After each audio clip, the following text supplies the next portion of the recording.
You, the grassroots, are our opportunity to remake the Illinois Republican Party in your conservative image. This moment affords us the opportunity to offer stark contrast to the Democrats, to draw lines in the sand and make people understand what the people of Illinois want and what we stand for. Illinoisans have the ability to choose better for this state. We will show the Democrats that Illinois Republicans are better for the state of Illinois.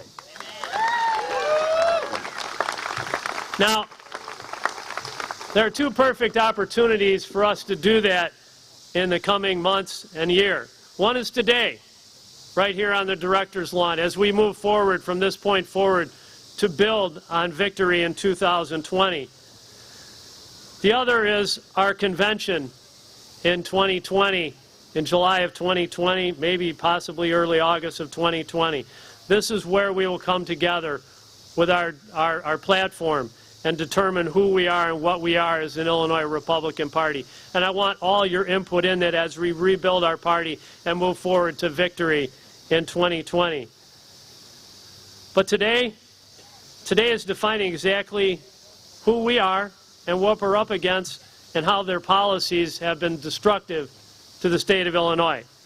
Today is making clear that the Illinois Republican Party is on the side of we the people, on the side of taxpayers, and on the side of working families. And we are fighting the machine on their behalf. When I talk about fighting the machine, I don't mean to seem hyperbolic or glib. The machine is real. It's well documented, and it's been suffocating Illinois for decades. Just yesterday, we saw a member of the machine in court.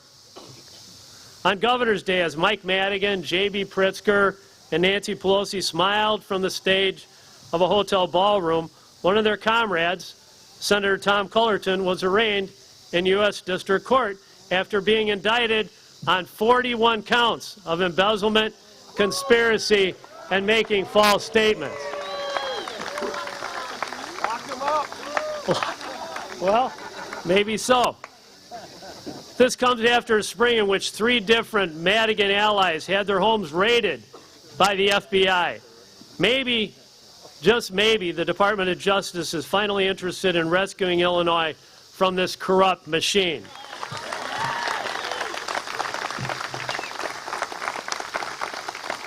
But even if federal investigators uncover all of their crimes, the fleecing of Illinois taxpayers comes in another legalized corruption that we all see every day.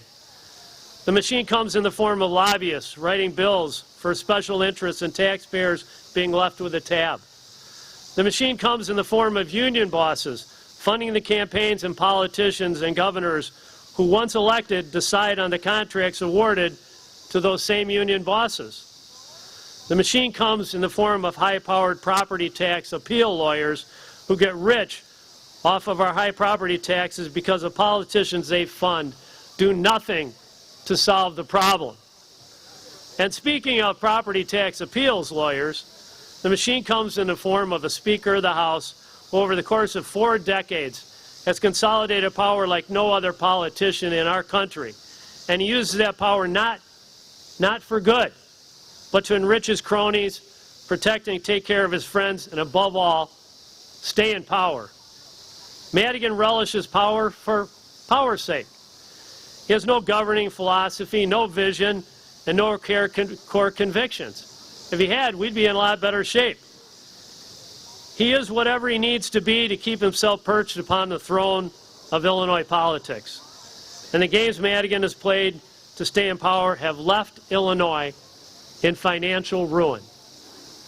Illinois' elite ruling class of special interests, union bosses, and corrupt politicians have driven this state into a ditch at the expense of taxpayers and working families. Our ruling class, the machine, is made up of the foot soldiers and leaders of the Democrat Party of Illinois. And a key cog in that machine is our new governor. His name is J.B. Pritzker, and he's here to make Illinois the California of the Midwest. Are we going to stand for that? No. After years of funding the machine himself, he cashed his chits in 2018, along with a chit of $171 million, and was elected governor. He's now hell-bent on enacting a radical left-wing agenda out of step with Illinois' Midwestern values. We must stand against the Pritzker agenda. Will you stand with me against his agenda?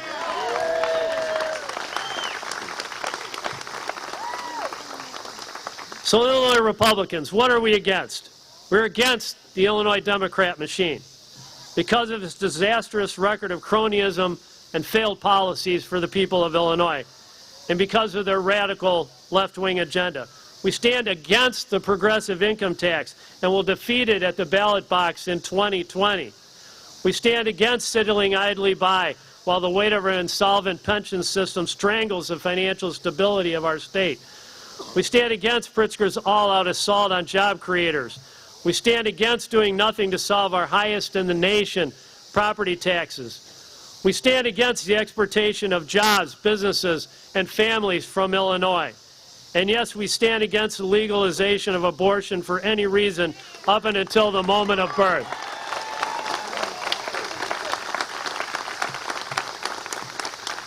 In the coming months, Illinois Republicans will tell Illinoisans not only what we are against, which is what we're telling you today, but also what we are for. I look forward to that discussion with all of you and building a broad consensus with you of what we need to win in 2020. He's a really hard worker. He's passionate about his conservatism, and he's a great family man. Come on up, Congressman LaHood. Thanks, brother. Appreciate it very much. Well, thank you, Tim, for that. Thank you, Mr. Chairman. And let me just welcome everybody to Springfield. You know, Congressman Rodney Davis and I represent Springfield, so it's great to have everybody here. And how about this weather? We're not used to having this great weather here for the fair, but it's absolutely wonderful. As I look out and see so many friends and supporters and good Republicans, let me just say thank you for all you do for our Republican Party, for our candidates, for our elected officials, for the values we stand for what you do as Republicans. We are grateful for your support, for everybody that's here today, so thank you for that. I am so pleased to be here to have Whip Steve Scalise, and I know we're going to hear from him in a second. There are many qualities that I love about Steve Scalise. His genuineness, his sincerity, his integrity, his determination, his strong faith in God, and we're going to hear a little bit about that. But also what I love about Steve Scalise is he wakes up every day and says, how are we going to win back our majority in the House of Representatives? How are we going to help elect Republicans? And that's what we all should need to be focused on how we win back that majority. And I will say this, if we focus on the results that we've seen in this country under Donald Trump over the last 2.5 years, we're going to do well in the next election. You think about what we've accomplished. We have the strongest economy in 25 years, lowest unemployment. You look at what the stock market has done. You look at your 401k and your 529 and your retirement plans. The largest tax cut in this nation's history happened under this president and a Republican Congress. We did that, and it's having results all across this country. Secondly, we've rebuilt our military. The strongest military in this country we have now. The safest, we are safer today than we've ever been under this president. We have rebuilt our military, and the results speak for themselves. The federal judiciary, it may be the most monumental thing this president has done. Neil Gorsuch and Brett Kavanaugh on the U.S. Supreme Court. And the federal judges that we have put on at the circuit level and the federal level will have a lasting impact for our conservative values. And lastly, standing up for the rule of law, securing the border, standing up for what's right. This president has stood strong on that. But I will say this, it should be a wake-up call to all of us here when you look at what has happened in the House of Representatives with this last election. You guys may have heard of the Squad, or you may have heard of AOC. AOC stands for absolutely out of control. That's what it stands for. But in all seriousness, you look at the policies that they have advocated for free Medicare for all, free college tuition, open borders, elimination of ICE, abortion on demand. That should be a wake-up call to all of us as Republicans.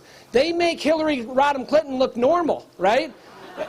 And so when we think about this election, and we think about what we've accomplished and what the future holds under Donald Trump, that should unite us all. But it's going to take every one of us. If you're a county chairman or wherever you come from, get involved a little harder. Get on social media. Put up extra yard signs. Get your county involved. As we head into next year, we can do it as Republicans, but it's going to take all of us. And we as elected officials are going to be with you, but we have to do it together as Republicans. And if we get united over the next year and a half, we will do it. But I will tell you this. I'm going to stand shoulder to shoulder with you to help get Donald Trump and Mike Pence reelected and keep the trajectory of this country going forward. It's my pleasure now to introduce Congressman Rodney Davis. For those of you that have Rodney as a congressman, you couldn't ask for a better congressman. But he is a great friend. He is a partner. He is a wingman for me and Steve Scalise in the House. We got to help re-elect him. Get involved in his race if you're not involved already. Give a warm Springfield welcome to Congressman Rodney Davis.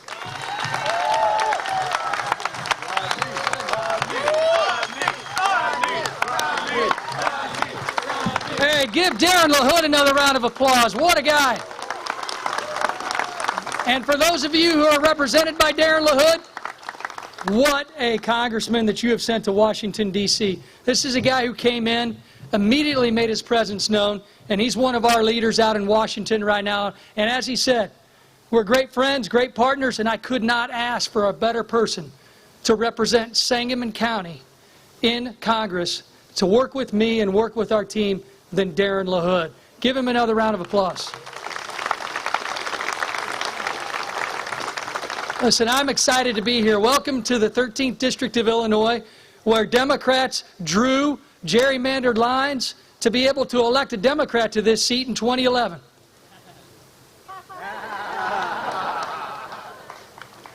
Well, because of each and every one of you, every single election this cycle, they haven't gotten their wish. We've won every time because of every one of you out in this crowd.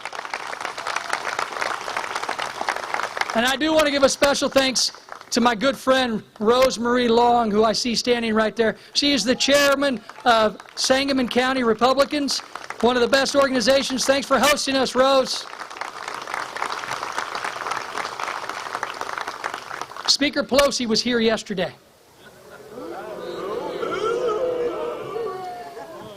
Let's just say I don't think Speaker Pelosi likes me representing the 13th District of Illinois. Do you? And I'm okay with that. I don't want to be on Speaker Pelosi's team. I don't want to work to institute policies that are going to infringe on the rights of law-abiding Americans. I don't want Speaker Pelosi to be Speaker of the House anymore.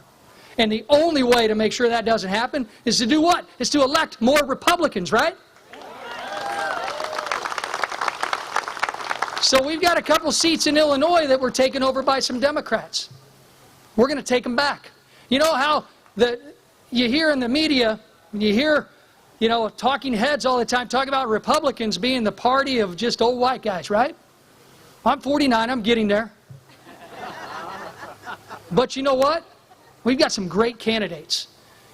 We're going to win back the 14th District of Illinois, and we're going to win back the 17th District of Illinois. These are districts represented by Democrats that were carried by Republicans up and down the ticket and carried by President Trump and Vice President Mike Pence. Two candidates right here, Esther King in the 17th District and Sue Resin in the 14th District. Let's send a Republican back to Washington in those Republican districts of Illinois. And do me one more favor. Prove Mike Madigan, John Cullerton, and ex-Governor Pat Quinn wrong when they drew that map back in 2011. Send me back too.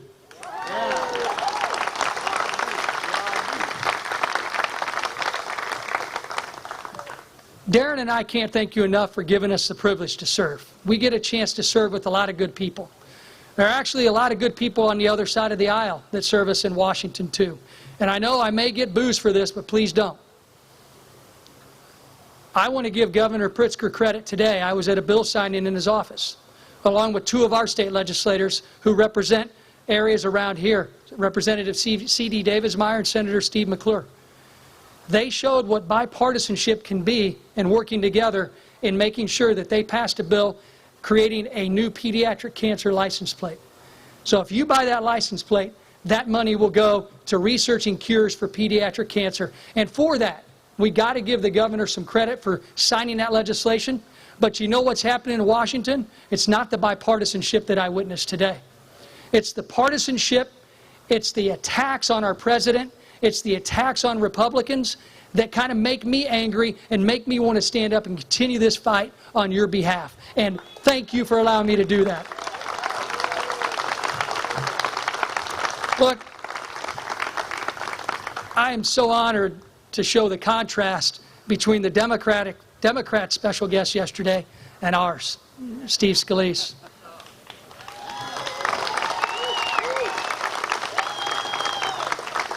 Steve is our whip. He's the guy that counts the votes to make sure that our Republican bills have Republican votes and we get them through the floor of the House. Steve is somebody that I've known for a very long time and somebody that campaigned for me here in Springfield when I first ran for this office. I've always admired somebody like Steve Scalise who can work the conference of Republicans when we don't always agree on everything, but come up with reasons why we all need to stick together. And he has been very successful at his job.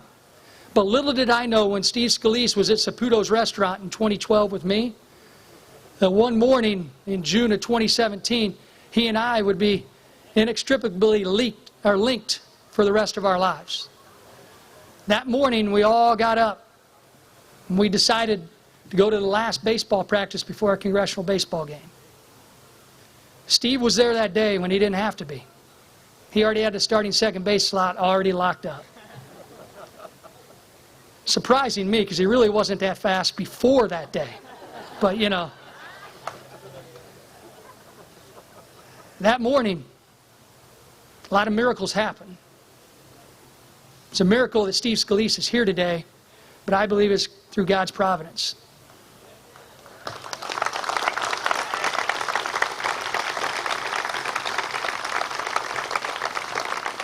When I was up to bat that morning, when a gunman, unfortunately from Illinois, decided to come there and take his grievances out on Republicans and our policies by trying to kill me, Steve, and the rest of our friends, little did I know that we would be blessed to have heroes after that fateful morning. And I know he hates when I do this because he's working. But you have got to help me give the biggest applause of Republican Day to Steve's hero and my hero, the guy who ran toward gunfire while we were running away from it, and that's David Bailey right here.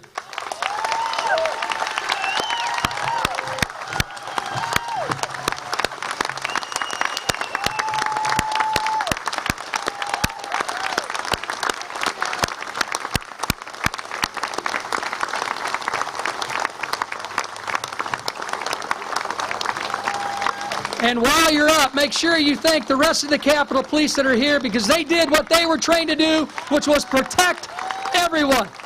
Thank you.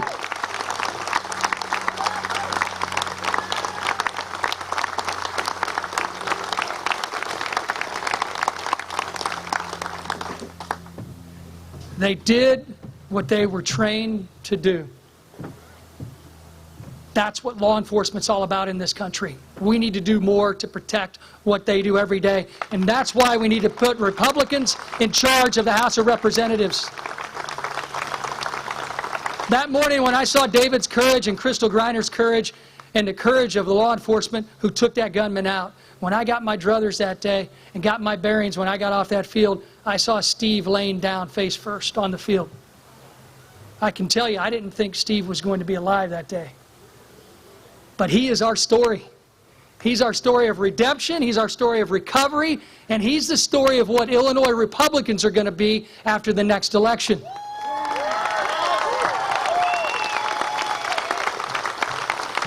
For the rest of my life, when I'm asked who my heroes are, it's David Bailey and his partner, Crystal Griner.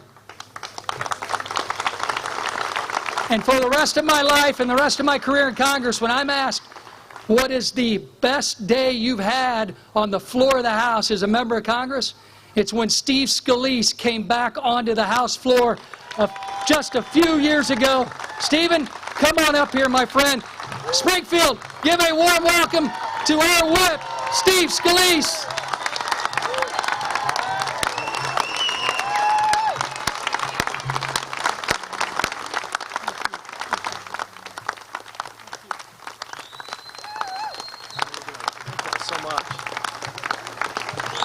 Wow, Springfield, thank you so much. Rodney, thank you so much.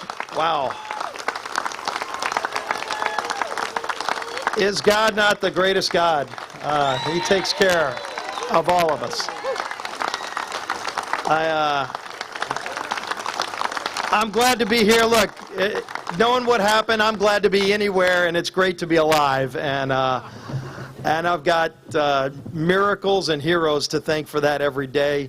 And boy, Rodney, thank you so much for mentioning one of my heroes. Boy, David Bailey, Crystal Griner, what they did is phenomenal. And let's talk about a few things, and we're going to talk about that day some more too, because I think it does hold a lot of stories about what's so great about this country, even in the light of the darkness that we sometimes see. And every day we do. We see darkness and we see light.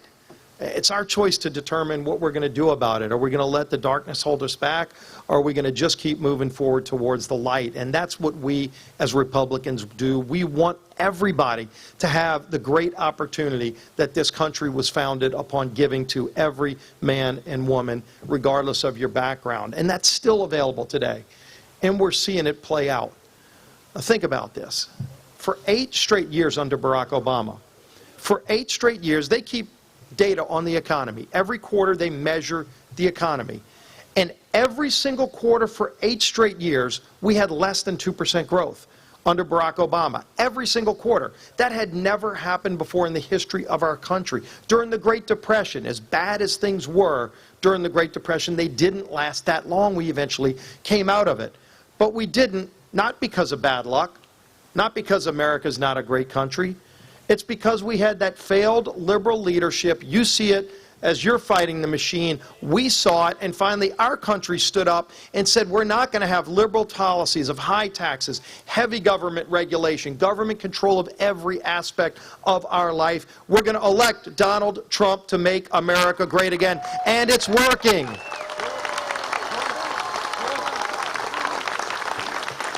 And let me tell you, because, look, it's tough. And you're in a state like Illinois, and it's an honor to be here in Springfield at the Illinois State Fair. But when you're looking at a state like this saying, my goodness, I mean, it's hard for Republicans. It's hard to win. We lost 2 really good members, Randy Holkren and Peter Roskam, last year. So it was a tough cycle for us in a lot of states, but Illinois was one of the ones where it was the toughest. And then you look at that and go, is it ever going to get better again? Can we ever take our state back? You absolutely can take your state back, and you will take your state back by fighting the machine. Look, I come from Louisiana. I served in the State House when there were 1/3 of us in the State House and in the State Senate. There was a time when I was at LSU where we did not have one statewide elected Republican. Go Tigers, by the way. I know you're wondering about that. But what we did is we organized. We did what you did. We didn't give up. We started focusing on grassroots. We started focusing on building an organization at every single precinct level. We have counties, not parishes. We have parishes, not counties in Louisiana. And so at every parish level, we started organizing. And what we ultimately did is showed a contrast between what our vision is and what their vision is. The ghost of Huey Long still walks the state capitol in Baton Rouge in many places. But we finally took it back. Today we have majorities in the House, in the Senate, and by the end of this year we will have every single statewide elected office as Republican. That's how far we've come in just a short period of time. You can do that too. And how do you do it? It's not good enough to have the best ideas. We know our ideas work.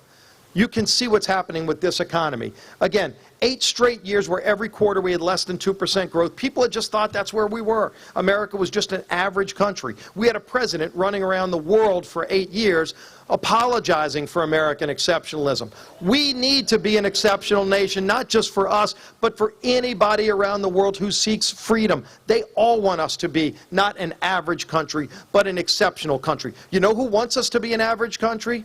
Russia wants us to be an average country. China would love for us to be an average country. North Korea would love for us to be an average country. But you know what's happened since Donald Trump became president? He rebuilt our military. He went back around the world and said, I'm going to stand up to the bullies of the world. He stood up to Russia. He stood up to China. He's standing up to North Korea, and it's yielding dividends. You know, you listen to D.C. these days and you would wonder, you would think every day there's an impeachment proceeding going on. You know, you got Chairman Nadler every day, he holds his committee hearings. This is the committee, by the way. Jerry Nadler's committee is the committee in charge of border security. There is a crisis at our border right now as we speak. On average, we're seeing 3,000 and 4,000 people a day coming across our border illegally. It's overwhelmed the system so bad that Barack Obama's Homeland Security said, the first thing I would do when I would come into work in the morning is I would look at the report of how many people crossed illegally. And he said, and if it was more than 1,000 people that day, it was a bad day for me, and it was a bad day for the people that were working for him. 1,000 people a day was too many for Barack Obama's Homeland Security Secretary. Today, we're seeing 3,000 and 4,000 people coming over illegally. This isn't about whether or not we want people to come. This is the greatest nation in the world, and it was built by immigrants. My great-grandparents came here from Italy, just like you can all trace people who came here, and they came here seeking the American dream. They wanted to be a part of what's great about America. They didn't want to come here to change America to be their vision of why they left their country. They wanted to come here and help build it, and that dream is still alive today. And we need a fight to make sure that that immigration system works. Now think about this. Whatever all this stuff they say every day you open up, if you turn on CNN any morning and just listen to what they're saying about Donald Trump every single morning, you know, and you know what they call him, and ultimately they make a choice that they're not going to cover the news fairly. But look at what they say about him. What has he done? He campaigned saying, not that he was going to kick everybody out and shut the doors. He said that we're going to secure our border. And what does that mean? We let 1 million people into our country every single year legally. America, we are the most generous nation in the world. And by the way, the second place nation is nowhere close. So don't let anybody tell you we're trying to close the doors. What the president is saying is we're trying to make that legal system work. For the people that are waiting 10 years in line, what does it tell them when somebody jumps across today because we're not secure in our border? And so you know what we did when we were in the majority? We worked with the president to start giving him money to build the wall and physical barriers. He's got $4.5 billion this year to build over 150 miles of new wall, and he's going to keep doing it. He's going to keep working to make our border secure. And most Americans want a secure border, wherever you are on the immigration debate. I'm not an amnesty person. I want people to come here seeking that same American dream, but to have a path that works for them and for the people that want to come here to bring drugs and human trafficking like they do every single day. We don't want the drugs and the illegal trafficking, and we've got to figure out how to control it, just like in your house. You have a door, you put a lock on your door, you probably put a fence around your yard, not because you don't want people in, because you want to protect who's inside. You want to make sure that people know the right way to use the door that's open when you want to open it. We have to get back to that legal system. Do you know today, think about this, how crazy is our broken immigration system? If we train somebody in America to be an engineer, to be a computer scientist, all the jobs we need, great companies want to hire them.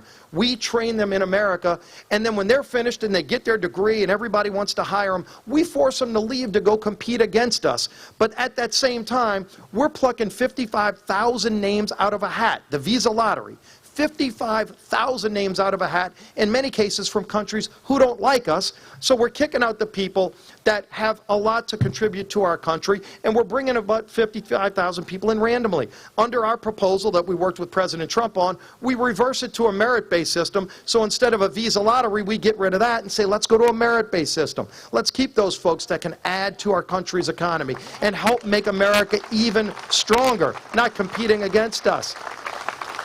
And by the way, we support our Border Patrol agents and our ICE agents who AOC and her crowd of socialists want to get rid of. They'd be the first to call 911 if something bad happens, but they deride our police officers. It was a disgrace what happened in the city of New York when they threw water on police officers doing their job. This is what we've got to do, is get back to this rule of law. Today, under our current broken laws, if somebody comes across the border illegally and then they commit a major crime, a felony, rape, murder, they go to prison. Let's say a few years later they get out. The day they get out of prison after committing a violent crime in America while they're here illegally, depending on which country they're from, the Homeland Security Secretary's got to pick up the phone and call that country and say, will you take them back? What do you think the answer usually is? How ridiculous is that, that you've got to ask permission to send a violent felon who's here in this country illegally back to wherever they came from? That law needs to change. We put that in our proposal. We did a number of things in our proposal to go to merit-based system, including fixing DACA. And the president looked at Speaker Pelosi and he said, I'll work with you to fix it. You work with me on the wall and the physical barrier and these interior problems, even the separation of children and their parents. We don't want to separate them, but the laws require that to happen. We need to change those laws. And when he looked at Pelosi and said, will you work with me to fix it? She said no. She didn't want to fix that problem. She loves going around talking about DACA and how she cares about those kids, but when she had an opportunity to do something to help solve that problem, she said no. She was here yesterday, by the way. I heard y'all had Speaker Pelosi in town. Interestingly, she chose not to come here to the Illinois State Fair out in the open where the public can come and hear from her and their crazy socialist ideas that we're luckily rejecting. Now let's think about this squad. I told all of my freshman colleagues, we got some great new members of Congress. We lost a lot of good people. We lost the majority.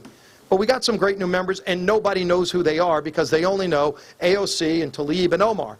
And so I told the freshmen, I said, you know, none of you are my favorite new member of Congress. AOC is. Why? Because she shows the contrast so well. Think about this. They brought a bill to increase the minimum wage to $15. And look, we want everybody to have a chance to achieve the American dream, but we've seen, and it's been proven, if you go tinkering around at the federal level with a minimum wage like that, you end up crushing the jobs for those entry-level workers, the people that are getting their start. And go look at the Seattle experiment. For 5 years they did it, and they studied it, and they found out that the people that were most impacted with those high minimum wages were the lower income jobs. They lost millions of hours of work. They lost jobs. And so AOC is running around talking about a $15 minimum wage. The sad news for AOC is she can't go back to her old bar that she used to work at. Why? You can't make this up. In the city of New York, they imposed a $15 minimum wage. Her old bar that she used to work at had to close because they couldn't keep the workers paid. I mean, they say all of this stuff, and I'm sure you've heard of the Green New Deal. Anybody heard of the Green New Deal? I want everybody to hear about the Green New Deal. I want them to have debates on the presidential side every single week. You know, when they go, hi, how many of you want illegal people here to be able to get free health care? And they all raise their hand. Every one of them. The New York Post had a headline that said, how many of y'all want to lose the presidential election? Think about it. You got a pre-existing condition, and you're paying maybe 20% more than last year. You're paying a $10,000 deductible today because Obamacare doesn't work for families. You know, but no, you're protected.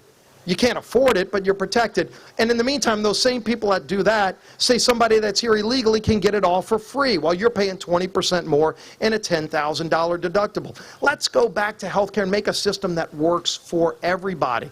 We have a proposal, and this is important. We need to let people know not just how bad their ideas are, because their ideas are really, really bad, but people want to know, okay, what do you stand for? And the great thing is when we talk about what we stand for, health care. I want anybody to be able to buy whatever they want, what's best for their family, not a government bureaucrat telling you what you have to buy. And oh, by the way, the list, hey, go online and look at their portal. There's one company offering the plan, and you can't even afford that plan. You can go right now and leave here. You don't want to leave here right now.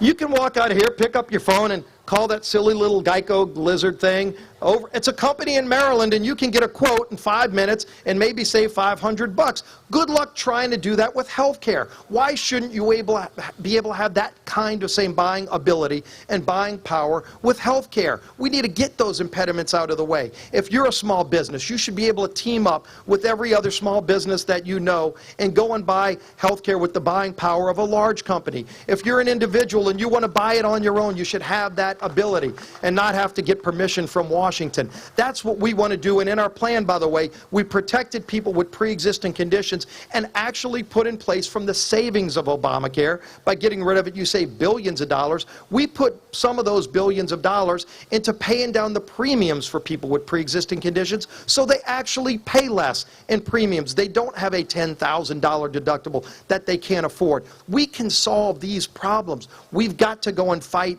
in the battle of ideas. People love the ideas that we have, but they just don't hear about them. You're not going to hear about any of this from the mainstream media.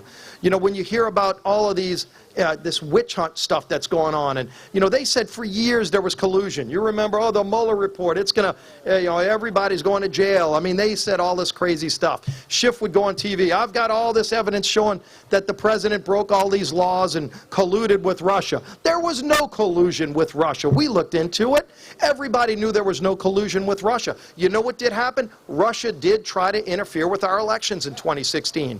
We looked into that. We actually verified Russia tried to interfere with the elections.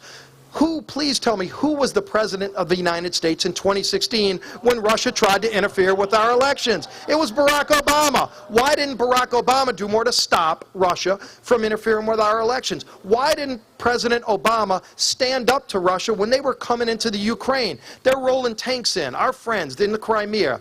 And Russia decides, Putin says, I'm going to go take over the Ukraine. Do you know what happened? Our friends, the Ukrainians, called.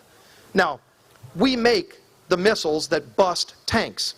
It's not something you can go on Amazon and buy. You can't just call up and, hey, give me a price on 5 of these things. The only place you can buy them is from us, and the way our laws work, you have to get permission from the United States of America. So they called President Obama and said, hey, Putin's trying to invade us. He's actually invading us with tanks. Will you sell us the missiles? He didn't ask for troops on the ground. He said, well, just will you sell us what you have? You know what Barack Obama said? There's a fight between your friend and your enemy. And Barack Obama said, I don't want to get in the middle of it. Well, you know what that means? That means he's okay with your enemy invading your friend. And that's what happened. When Donald Trump became president, they asked the same question. You know what Donald Trump said? Absolutely, we'll sell you the missiles to stop Russia from invading you. He stood up to Russia there. He kicked out diplomats. He's imposed sanctions on Russia. He has stood up to all of the bullies. North Korea, firing missiles. Look at what Iran was doing. Obama and Biden gave Iran the ability to get a nuclear weapon. How radical is that? We finally stood up and stopped that. All of these people, Republicans and Democrats, said they would put the United States Embassy in Jerusalem. Not one of them did it. You know who did it? Donald Trump put the embassy in Jerusalem. He's standing with our friend Israel, and we all should be standing with our friend Israel, and not all. Unfortunately, we've got some of our own colleagues in Congress who express anti-Semitic views, who express anti-Israel views. We need to stand with our friend Israel all the time. They're the only elected democracy in this country, and we're going to continue doing it.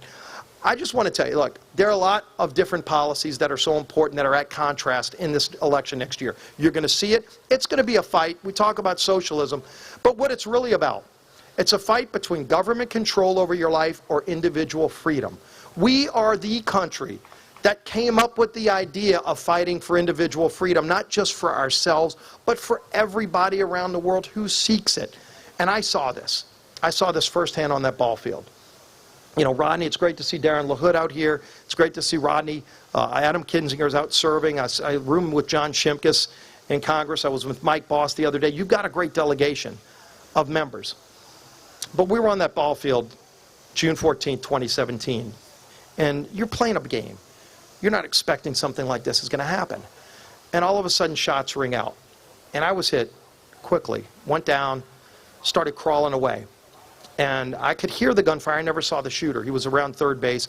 I'm playing second in the infield. So I start crawling away into the outfield of right field. And about 20 feet longer, my arms gave out. And so I did what only thing I knew to do, and that was I started to pray. I have a deep belief and faith in God. It's not something I shared with other people, but I would pray every night to God. And so I started praying. And first of all, it was unbelievable how calming that was to me. It was like this immediate sense of calm had taken over because I put this in God's hands. And I've got a young daughter, I've got a young son, I've got a 12-year-old daughter now, she was 10 at the time. And the first thing that came to my head was, God, please don't let Madison walk down the aisle alone. That was just a vision I had. And I prayed for that. Prayed for some other lofty things. And let me tell you, God delivered. God delivered. I prayed. I could hear a different caliber of bullets start ringing out. And what that told me was that David and Crystal had engaged the shooter. As he's shooting with a semi-automatic, handgun, unlimited ammunition, element of surprise, he runs out there, Crystal gets shot, blows her ankle out. They still keep going after the shooter. Both of them get shot. Dave's being in a true gunfight. You want to talk about heroes. We don't see enough heroes in this world. We don't see enough of that. And they're around us every single day. And I got to see miracles and heroes that day. And David Bailey out there in a shootout with this guy because he risked his life to protect us, and he saved every single one of us. So thank God we have heroes like David Bailey. And he is my hero, Tiger Blood. And he came back on the job. After being shot, Crystal came back on the job too. Just the kind of character that our men and women in uniform across the world and our men and women in law enforcement who risk their lives to keep us safe. We need to stand with them. It shouldn't be a political issue. Unfortunately, you don't see people on the left standing up to some of the disgraceful things that they do to try to deride our law enforcement. But we stand with them. And I thank you for applauding David and everything that he and Crystal represent, because they are the best of what law enforcement is. But I saw something else that day. In the days after, as I'm trying to grapple with everything, trying to figure out if I'm going to be able to walk again, I had to relearn how to walk. I started getting calls, not only from people like you who prayed, and thank you for the prayers. They meant so much to me. I also got calls from world leaders. And one in particular I'll mention because we talked about this great relationship we have with Israel. Benjamin Netanyahu called, and we had a wonderful conversation. If any of you are familiar with the raid on Entebbe, there was only one casualty in that raid, and that was his brother. His brother died in that shootout. And we talked about that, and he shared some of that with me. We shared some other things too. And at the end of all of this, as I'm trying to understand the enormity of the outpouring that I saw. These are people, in many cases, I had met the Prime Minister before, but other kings and world leaders that called that I never even met before. And it just reinforced to me what people look at when they think about the United States of America. What's so great about this country? Why you sacrifice your time to go and door knock and sit out in the sun and listen to other speeches. When you think about the freedoms that our country are based upon, we're a nation founded under a true belief in God. Our founding fathers didn't shy away from it. There are people trying to push it out of our society. We need more God in our society. But when you think about the thirst for freedom, as you're fighting in Illinois to take your state back and fight the machine, you're fighting for freedom. When you look at why we go around the world and our men and women risk their lives and unfortunately so many casualties, we're not fighting to conquer other lands, we're fighting to free other lands. When anyone around the world, whether you're in a free country or whether you're in a totalitarian regime like Iran, if you thirst for freedom, there's only one beacon you look to. There is no Moscow dream, there is no Paris dream, there is the American dream, and it's that beacon of freedom that everyone around the world looks to us for. Thank you for fighting for that freedom, not just for you, your families, but for everyone around the world who thirsts for that same freedom. It is great to be with you. Thanks for having me at the Illinois State Fair. God bless America.